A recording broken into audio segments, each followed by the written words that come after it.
Masayang Pamumuhay Kapitulo 5 Mula sa pinakamaliit na binhi.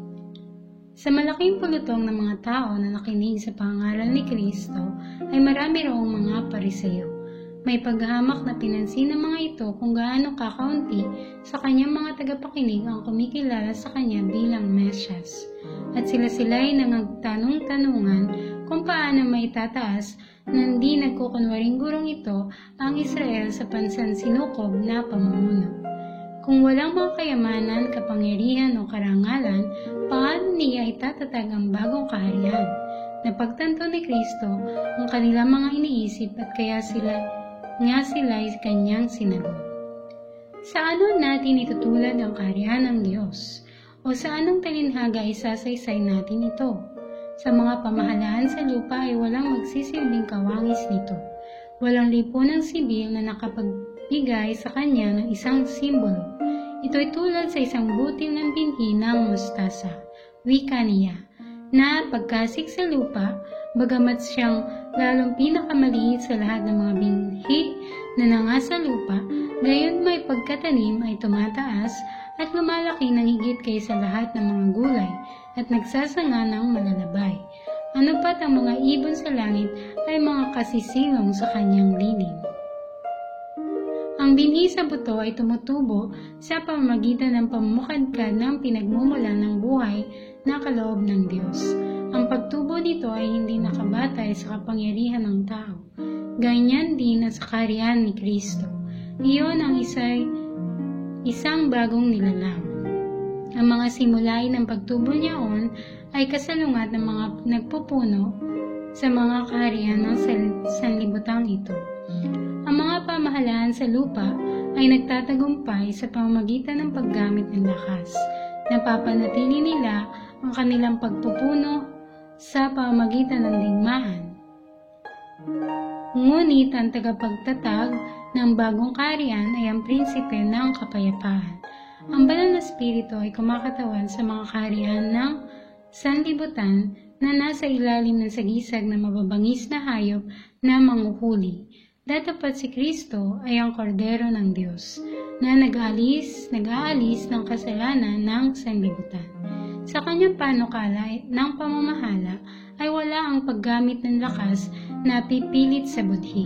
Hinintay ng mga Hudyo ang kaharian ng Diyos na matatag sa paraan ding katulad ng pagkakatatag ng mga kaharian ng sanlibutan. Upang maitaguyod ang katwiran ay humangga sila sa paggawa ng mga panlabas na hakbang. Nagbalak sila ng mga paraan at mga panukala, subalit nagkintal si Kristo ng isang simulain. Sa pamagitan ng pagkikintal ng katotohanan at katwiran, ay nasa lansang niya ang kamalian at kasalanan. Ang kaharian ni Kristo.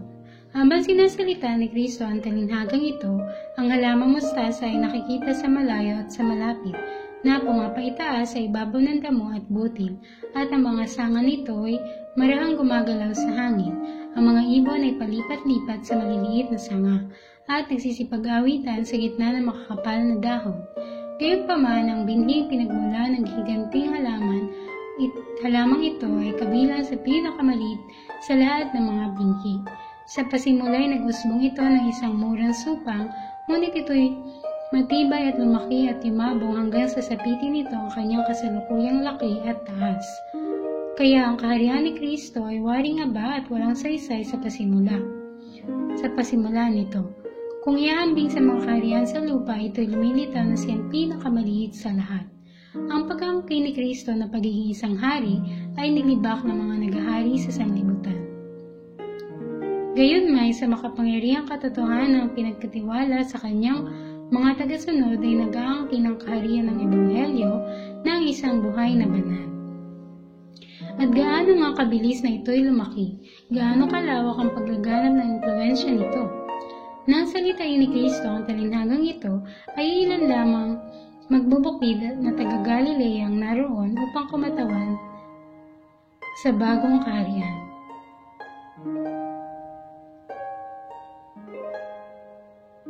Ang kanilang karukhaan, ang kakauntian nila sa bilang, ay paulit-ulit na ginawang dahilan kung bakit ang mga tao hindi dapat makipag-ugnay sa mga abang mangingisdang ito na nagsisunod kay Kristo. Ngunit ang bini ng mustasa ay dapat lumaki at ilaganap ang kanyang mga nasa buong sanlibutan. Kapag nangawala na ang mga kaharian sa lupa na ang kalwalhati ay siyang pumuno noon sa mga puso ng mga tao, ang kaharian ni Kristo ay mananatili, isang malakas at malawak ang saklaw na kapangyarihan. Kaya ang gawain ng biyaya sa puso ay maliit sa pasimula nito, isang katagang sinasalita, isang silahis ng liwanag ang idinadampulay sa kaluluwa, isang impluensya ang ginagamit na siyang pinagsisimula ng bagong kabuhayan at sino ang makasusukat sa mga bunga nito. Hindi lamang ang paglaki ng kaharian ni Kristo ang nilalarawan ng talinhaga ng binhi ng mustasa, kundi sa bawat yugto di naman ang paglaki nito ay iniulit-ulit ang karanasang inilalarawan sa talinhaga. Para sa kanyang iglesia sa bawat salinlay ng Diyos ay may isang tanging katotohanan at isang tanging gawain. Ang katotohanan ay kinukubli sa mga pantas ng sanlibutan at sa may bait ay inihahayag sa mga gaya ng bata at sa mga mapagkumbaba. Ito ay nangangailangan ng sariling pagpapakasakit. May mga pakikipagbaka nito na dapat pakipagpunyagian at ang mga tagumpay na dapat matamo. Sa pasimula ay ilan ang mga tagapagtaguyod nito. Sila ay nilabanan at tinamak ng mga dakilang tao ng sanlibutan at ng iglesyang kaayon ng sanlibutan. Tingnan ninyo si Juan Bautista, ang naging tagapangunan ni Kristo, na nakatayong nag-iisa upang suwatan ang pagmamataas at formalismo ng bansang Hudyo. Tingnan ninyo ang unang mga tagapagdala ng Ebanghelyo sa Europa. Waring napakalabo, napakawalang pag-asa ang misyon ni Pablo at Silas, ang dalawang manggagawa ng tolda, nang sila kasama ang kanilang mga kasama ay lumula ng bapor sa Troas patungo sa Filipos. Tingnan ninyo ang matandang si Pablo na natatanikalaan na ipinangangaral si Kristo sa kuta ng mga Cesar. Tingnan ninyo ang bayan-bayanan ng mga alipin at mga magbubukid na nakikipagtunggali sa paganismo ng imperyo ng Roma. Tingnan ninyo si Martin Luther na nanindigan laban sa makapangyarihang iglesyang yaon na siyang obra maestra ng karunungan ng sanlibutan. Masdan ninyo siya sa kanyang panghahawak ng buong tibay sa salita ng Diyos laban sa emperador at papa na sinasabi, "Narito, ginagawa ko ang aking paninindigan, wala na akong iba pang magagawa. Ang Diyos nawa ang aking maging katulong." Masdan ninyo si John Wesley na ipinangangaral si Kristo at ang kanyang katwiran sa gitna ng formalismo, kawalang moral at kawalang katapatan.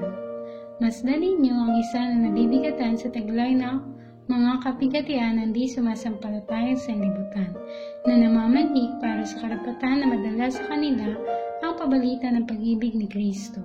Dinggin ninyo ang tugon ng Eklesiastisismo. Umupo ka, binata, kapag ibig ng Diyos na hikayati ng mga di sumasampalataya o ang mga pagano ay kanyang gagawin ito nang wala ang tulong mo o ang tulong ko.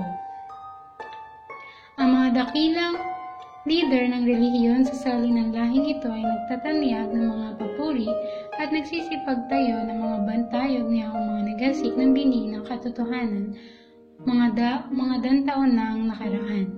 Hindi pa marami ang tumalikod sa gawain ito upang iurakan ang usbong na sumisibol sa binhiring iyon ngayon. Ang dating sigaw ay naulit. Nalalaman naming nagsalita ang Diyos kay Moises. Tatapad tungkol sa taong ito, si Kristo sa tagapagbalitang kanyang sinusugo ay hindi namin nalalaman kung taga saan siya. Katulad noong mga panahong una, ang mga tanging katotohanan sa panahon ito ay nasusumpungan, hindi sa mga may kapangyarihang eklesyastiko, kundi sa mga lalaki at mga babaeng hindi totoong marunong o hindi totoong mga pantas upang sampalatayanan ang salita ng Diyos. Sapagkat masdan ninyo ang sa inyo ipagkatawag, mga kapatid, na hindi ang maraming marurunong ayon sa laman, hindi ang maraming may kapangyarihan, hindi ang maraming mahal na tao ang mga tinawag, kundi pinili ng Diyos sa mga bagay na kamangmangan ng sanlibutan, upang hiyain niya ang mga marurunong, at pinili ng Diyos sa mga bagay na mahihina ng sanlibutan, upang hiyain niya ang mga bagay na malalakas, at ang mga bagay na mabababa ng sanlibutan, at ang mga bagay na hinamak ang pinili ng Diyos, at ang mga bagay na walang halaga, upang mawalang halaga ang mga bagay na mahalaga, upang ang inyong pananampalataya ay huwag masalig sa karunungan ng mga tao, kundi sa kapangyarihan ng Diyos. At sa huling sali ng lahing ito ay ang talinhaga ng binhi na mustasa ay dapat makasapit sa isang mabunyi at matagumpay na katapusan. Ang maliit na binhi ay magiging isang punong kahoy. Ang huling pabalita ng pagbababala at kahabagan ay dapat makahayo sa bawat bansa at angkan at wika upang kumuha sa kanila ng isang bayan sa kanyang pangalan, at ang lupa ay maliliwanagan ng kanyang kalwalhatian. Masayang pamumuhay, Kapitulo 6, Pakikipagsamahan na may kapangyarihan. Mula sa gawang pag-aasik ng binhi at sa pagtubo ng halamang buhat sa binhi, ay makapagtuturo sa sambahayan at sa paaralan ng mahalagang diksyon. Bayaang matutuhang makilala ng mga bata at mga kabataan sa mga bagay ng katalagahan o kalikasan ng paggawa ng mga kinakasangkapan ng Diyos, at magagawa nilang hagipin sa pamamagitan ng pananampalataya ang mga di nakikitang kapakinabangan. Kapag naunawaan na nila ang kahangahangang gawain ng Diyos sa pagtustos sa mga pangangailangan ng kanyang malaking sambahayan at kung paano tayo dapat makipagtulungan sa Kanya, ay magkakaroon sila ng higit na pananampalataya sa Diyos at kanilang madarama ng higit ang Kanyang kapangyarihan sa kanilang sariling pang-araw-araw na kabuhayan. Nilikha ng Diyos ang binhi, gaya ng pagkalikha niya sa lupa, sa pamamagitan ng Kanyang salita. Sa pamamagitan ng Kanyang salita ay binigyan niya iyon ng kapangyarihang tumubo at dumami. Sinabi niya, sibulan ng lupa ng damo, pananim na nagkakabinhi at punong kahoy na namumunga ayon sa kanyang pagkakahoy. Nataglaw ang kanyang binhi sa ibabaw ng lupa at nagkagayon, at nakita ng Diyos na mabuti. Ang salita ang nagpapatubo pa rin sa binhi. Bawat binhing nagpapalitan ng luntian nitong usbong sa sikat ng araw ay nagpapahayag ng gumagawa ng kababalaghang kapangyarihan ng salitang iyon na binigkas niyang nagsalita at nangyari, na nagutos at tumayong matatag. Tinuturuan ni Kristo ang kanyang mga alagad na manalangin. Ibigay mo sa amin ngayon ang aming kakanin sa araw-araw, at itinuturo ang mga bulaklak na bigyan niya sila ng kapanatagan. Kung pinararamtan ng Diyos ng ganito ang damo sa parang, hindi ba lalong-lalo na kayo pararamtan niya? Patuloy na gumagawa si Kristo upang tugunin ang panalangin ito at upang tuparin ang kapanatagang ito. May isang di nakikitang kapangyarihan patuloy na gumagawa bilang alipin ng tao upang siya ay pakanin at paramtan. Maraming kinakasangkapan ng Panginoon upang ang binhi na sa malas ay tinatapon ay gawing isang buhay na pananim o halaman, at kanyang tinutustusan ayon sa kaukulang sukat ng lahat na kinakailangan upang mapaging sakdal ang pag-aani, ayon sa maliliit na pangungusap ng mga aawit. Iyong dinadalaw ang lupa at dinidilig mo. Iyong pinayayamang mainam. Ang ilog ng Diyos ay puno ng tubig. Iyong pinagtataanan sila ng trigo pagkat inihanda mo ang lupa.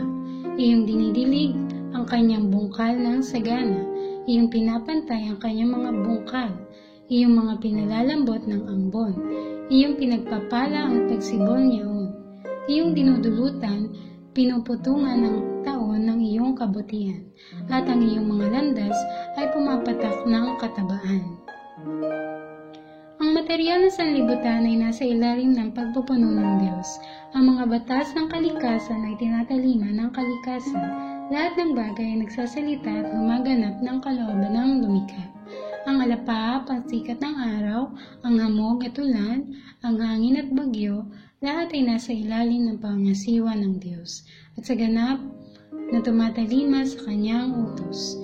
Bilang pagtalima sa batas o kautusan ng Diyos, kung kaya ang usbong ng pananim ay sumusulpot sa lupa, una-unay usbong sa kauhay, pagkatapos ay butil na humihitik sa uhay.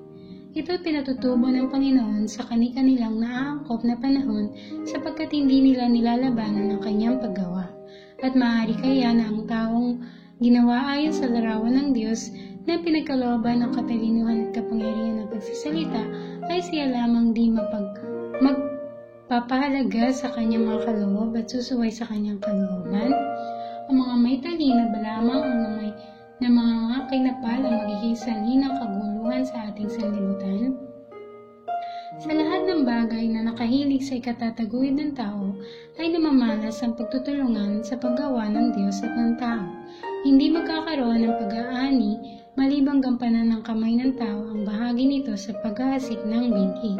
Subalit kung wala ang mga kapangyarihang ipinagkakaloob ng Diyos na nagbibigay ng sikat ng araw at ambon, ng hamog at mga alapaap, ay hindi magkakaroon ng bunga. Ganito rin sa bawat hanapbuhay o pangangalakal, sa bawat kagawaran ng pag-aaral at siyensya. Ganito rin sa mga bagay na ukol sa espiritu, sa paghubog ng likas o karakter, at sa bawat hanay ng gawaing Kristiyano.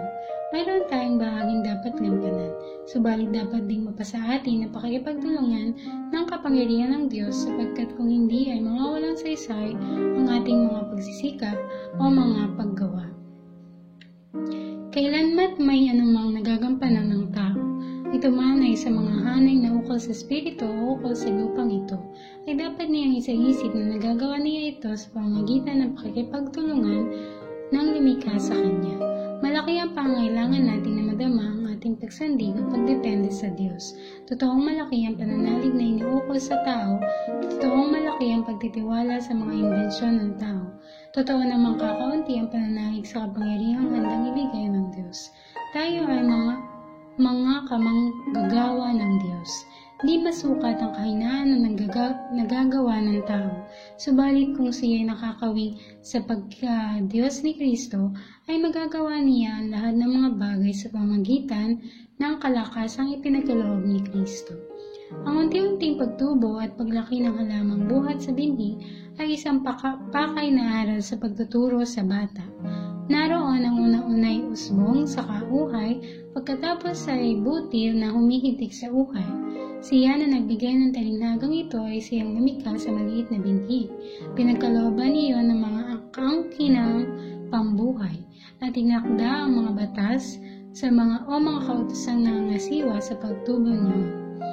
At ang mga totohanang itinuturo ng talinghaga ay ginawang isang buhay na katotohanan sa kanyang sariling buhay. Sa kanyang pampisikal at pang-espiritual na likas ay sinunod niya ang utos ng Diyos na paglaki na inilalarawan ng halaman gaya ng nais niyang gawin ng lahat ng mga kabataan. Bagamat siya ang kamahal-mahala ng sangkalangitan, ang hari ng kalwalatian, ay siyang naging isang sanggol sa Bethlehem at sa loob ng isang panahon ay kumatawan sa walang kayang sanggol na nasa pangangalaga ng ina nito. Sa panahon ng kanyang pagiging bata ay ginawa niya ang mga gawain ng isang masunuring anak. Siya ay nagsalita at gumawa ng may karunungan ng isang bata at hindi na isang lalaki na pinararangalan ng kanyang mga magulang at tinutupad ang mga ninanais sa mga ito sa mga paraang nakatutulong na ayon sa kakayahan ng isang bata. Datapat sa bawat yugto ng kanyang paglaki ay sakdal siya, nataglay ang payak at katutubong kagandahan ng isang buhay na walang kasalanan tungkol sa kanyang pagkabata ay ganito ang sinasabi ng banal na tala. Lumalaki ang bata at lumalakas at napupuspos ng karunungan at sumasa kanya ang biyaya ng Diyos at tungkol sa kanyang pagiging kabataan ay ito ang nakatala. Lumaki si Jesus sa karunungan at sa pangangatawan at sa pagbibigay lugod sa Diyos at sa mga tao. Ang gawain ng mga magulang at mga guro ay minumungkahi rito. Dapat nilang maging layunin na linangin ang mga hilig ng kabataan upang sa bawat yugto ng kanilang buhay ay may larawan nila ang likas na kagandaang naaangkop sa panahong yaon na katutubong namumukadkad, gaya ng mga halaman sa hardin. Ang lalong kakit-akit ay ang mga batang likas at di naiimpluwensyahan. Hindi mainam na sila'y pag-ukulan ng tanging pansin at ulit-ulitin sa harap nila ang kanyang mga sinasabing may katalinuhan. Ang kapalaluan ay hindi dapat na ipamulat sa pamamagitan ng pagpuri sa kanilang mga anyo, sa kanilang mga salita o sa kanilang mga kilos, ni hindi sila dapat papagdamitin ng mga mamahalin o kaya sa paraang mapagparangya. Ito'y nag-uudyok sa kanila na magpalalo at gumigising ng kaingitan sa mga puso ng kanilang mga kasama. Ang maliliit na bata ay dapat turuan sa payak na paraang gaya ng bata. Dapat silang sanay na masiyahan sa maliliit at nakakatutulong na mga gawain at sa mga kinaluluguran at mga karanasang katutubo sa kanilang mga magulang. Ang kamusmusan o panahon ng pagkabata ay katumbas ng usbong sa talinhaga at ang usbong ay may kariktang tanging sarili nito. Ang mga bata ay hindi dapat piliting patandain agad sa kanilang murang gulang, kundi bagkus dapat panatilihin hanggat maaari ang kasariwaan at kariktan ng kanilang kamuraan. Ang maliliit na bata ay maaaring maging mga Kristiyano na nagkakaroon ng isang karanasang kaayon ng kanilang mga magulang. Ito lamang ang inaasahan ng Diyos sa kanila.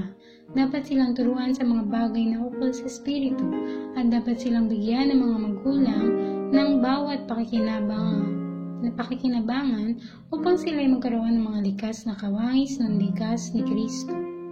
Sa mga batas ng Diyos na katalagahan, ang epekto ay sumusunod sa sali ng may di nagkakamaling katiyakan.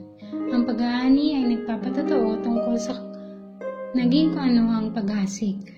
Ang tamad na manggagawa ay pinarurusahan ng kanyang gawa. Ang ani ay nagpapatotoo laban sa kanya. Ganyan din sa mga bagay na espiritual. Ang katapatan ng bawat manggagawa ay nasusukat sa mga ibinubunga ng kanyang gawain. Ang likas ng kanyang paggawa, kung masipag o tamad, ay inihahayag ng inaani. Sa ganitong paraan, pinapasiyahan ang kanyang kapalaran o kahahantungan sa walang hanggan.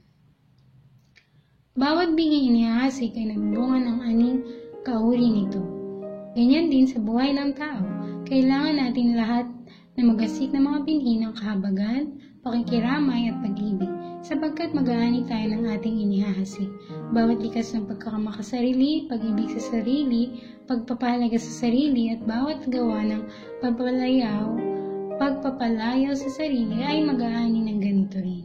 Siya na nabubuhay sa sarili ay nag-aasik sa laman, at sa laman siya ay mag-aani ng kasiraan. Ang Diyos ay walang pinahahamak na tao. Ang bawat isang napahamak ay sarili niya ang nagpahamak. Ang bawat isa na umiinis o sumisikil sa mga payo ng budhi ay nag-aasik ng mga binhi ng di paniniwala, at ang mga ito ay magbubunga ng isang tiyak na ani. Sa pamamagitan ng pagtanggi sa unang babalang mula sa Diyos, si Paraon ay nag-asik ng mga binhi ng katigasang ulo, at siya ay nag-ani ng katigasan ng ulo. Hindi siya pinilit ng Diyos na huwag maniwala. Ang binhi na di paniniwala na kanyang inihasik ay nagbunga ng aning kauri nito. Kaya nga ang kanyang paglaban ay nagpatuloy hanggang sa mamasdan niya ang kanyang wasak na lupain, ang malamig na bangkay ng kanyang panganay, ang mga panganay ng lahat na nasa kanyang bahay at ng lahat na pamilya nasa kanyang kaharian, hanggang sa magtiklop ang mga tubig ng dagat sa kanyang mga kabayo, sa kanyang mga karo at sa kanyang mga lalaking mandirigma. Ang kasaysayang ito ay isang nakakatakot na larawan ng katotohanan ng mga pangungusap na ang lahat na inihasik ng tao ay siya namang aanihin niya. Kung nadarama lamang ito ng mga tao, di sinsana'y mag-iingat sila sa kung anong binhi ang kanilang inihahasik. Yayamang ang binhiing inihahasik ay nagbubunga ng isang inaani at ito ay inihahasik din. Ang inaani ay dumarami. Sa ating pagkakaugnay sa iba, ang batas o katusang ito ay tunay. Ang bawat gawa, bawat salita ay isang binhing magbibigay ng bunga. Ang bawat gawa na maalalahaning kagandahan loob ng pagtanggi pagtalima o ng pagtatanggi sa sarili ay uulitin at tutularan ng iba, at ng iba pa rin sa pamagitan nila. Kaya nga ang bawat gawang pagkainggit, masamang hangarin o pakikipagtalo ay isang bining sisibo sa ugat ng kapaitan, na sa pamagitan nito ay marami ang mahahawahan at ang ganito nga higit na lalaki ang bilang ng maraming lason. Sa ganito nagpapatuloy sa kasalukuyan at sa walang hanggang ang pag-asik ng mabuti at masama. Ang kagandahang loob o pagkamapagbigay sa mga bagay na ukol sa espiritu at ukol sa buhay na ito ay tinuturo sa leksyon ng paghahasik ng binhi. Ang wika ng Panginoon ay, "Mapapalad kayo na naghahasik sa siping ng lahat ng tubig. Sinasabi ko, ang naghahasik ng bahagya na ay mag-aani namang bahagya na, at ang naghahasik ng sagana ay mag-aani namang sagana." Ang paghahasik sa siping ng lahat na tubig ay nangangahulugang isang patuloy na pagbibigay ng mga kaloob ng Diyos. Ito ay nangangahulugang pagbibigay sa anuman hinihingi ng gawain ng Diyos o ng mga pangailangan ng sangkatauhan ng ating tulong. Hindi ito hahantong sa karukhaan o pagdaragita. Ang naghahasik ng sagana ay mag-aani namang sagana. Pinararami ng mga hasik ang kanyang bini sa pamamagitan ng paghahagis niyaon. Ganyan din ito sa mga katapat sa pamamahagi ng mga kaloob ng Diyos. Sa pamamagitan ng pagbibigay ay pinararami nila ang kanilang mga pagpapala. Pinangakuan sila ng Diyos ng isang kasaganaan o kasapatan upang sila ay magpatuloy sa pagbibigay. Magbigay kayo at kayo bibigyan. Takal na mabuti, pikpik, digdig at umaapaw ay ibibigay nila sa inyong kandungan. At higit pa kaysa rito ang nakakubli sa paghasik at sa pag-aani sa ating pamamahagi ng mga pagpapala ng Diyos na ukol sa lupang ito, ang katunayan ng ating pag-ibig at pakikiramay ay gumigising sa tumatanggap na pagkilala ng utang na loob at ng pagpapasalamat sa Diyos. Ang lupa ng puso ay naihanda sa pagtanggap ng mga bini ng espiritual na katotohanan. At siya na nagkakaloob ng bini sa mga hasik ay magpapatubo sa bini at magpapabunga hanggang sa buhay na walang hanggan. Sa pamamagitan ng pagsasabog ng butil sa lupa ay inilalarawan ni Kristo ang paghahain ng kanyang sarili para sa ating katubusan. Malibang ang butil ng trigo ay mahulog sa lupa at mamatay, wika niya, ay natitira siyang nag-iisa. Ngunit kung mamatay at nagbubunga ng marami, kaya ang kamatayan ni Kristo ay hahantong sa pagbubunga para sa kaharian ng Diyos. Ayon sa batas ng kahariang ukol sa mga pananim, ay buhay ang ibubunga ng kanyang pagkamatay. At ang lahat ng nagnanais magbunga bilang mga manggagawang kasama ni Kristo ay dapat munang mahulog sa lupa at mamatay. Ang buhay ay dapat ihagis sa bukid ng pangailangan ng sanlibutan. Dapat mamatay ang pag-ibig sa sarili, ang pagmamalasakit sa sarili. Ngunit ang batas ng pagpapakasakit sa sarili ay siyang batas ng pagyayaman sa sarili. Ang bining na libing sa lupa ay nagbibigay ng bunga, at ang bungang ito ay tinatanim. Kaya nga ang ani ay dumarami. Iniingatan o pinagyayaman ng magsasaka ang kanyang buti sa pamamagitan ng pagsasabog nito. Kaya sa buhay ng tao, ang magbigay ay upang mabuhay. Ang buhay na maiingatan o mapagyayaman ay ang buhay na malayang ibinibigay sa paglilingkod sa Diyos at sa tao. Yung mga naghahain ng kanilang buhay sa sanlibutan ito, alang-alang kay Kristo ay maiingatan ito hanggang sa buhay na walang hanggan. Ang binhi ay namamatay upang sumibaw sa panibagong buhay, at dito'y tinuturuan tayo ng leksyon ng pagkabuhay na maguling. Lahat na nagsisiibig sa Diyos ay mabubuhay na muli sa edeng nasa itaas. Tungkol sa bangkay ng tao na inililibing upang mabulok sa libingan, ay ganito ang sinasabi ng Diyos. Itinatanim na may kasiraan, binubuhay na maguli na walang kasiraan. Itinatanim na may pagkasiphayo, binubuhay na maguli na may kabalatian. Itinatanim na may kahinaan, binubuhay na maguli na may kapangyarihan. Ang mga ito ay ilan sa maraming mga leksyong itinuturing ng buhay na talinghaga ng katalagahan tungkol sa mga hasik at sa binhi. Bilang mga magulang at mga guro ay sikapin ninyong ituro ang mga leksyong ito, ang gawain ay dapat gawing praktikal. Bayaan ang mga bata na rin ang maganda ng lupa at maghasik ng binhi. Sa kanilang paggawa ay may papaliwanag ng magulang o ng guro ang hardin ng puso na doon may napapahasik na mabuti o masamang binhi. At kung paano ang hardin ay dapat ihanda para sa likas na binhi, gayon din dapat ihanda ang puso para sa binhi ng katotohanan. Habang ang binhi ay inihasik sa lupa, ay makapagtuturo ito ng leksyon tungkol sa kamatayan ni Kristo. At habang ang usbong ay sumisibol, maituturo nito ang leksyon tungkol sa katotohanan ng pagkabuhay na maguli. Habang tumutubo at lumalaki ang mga pananim, ang pagtutugunan o pagkakatulad ng likas at ng espiritual na paghasik ay maaaring magpatuloy. Ang mga kabataan ay dapat turuan sa ganito ring paraan. Dapat silang turuang magbungkal ng lupa. Makabubuti kung ang mga lupaing malilinang nakaugnay ng bawat paaralan.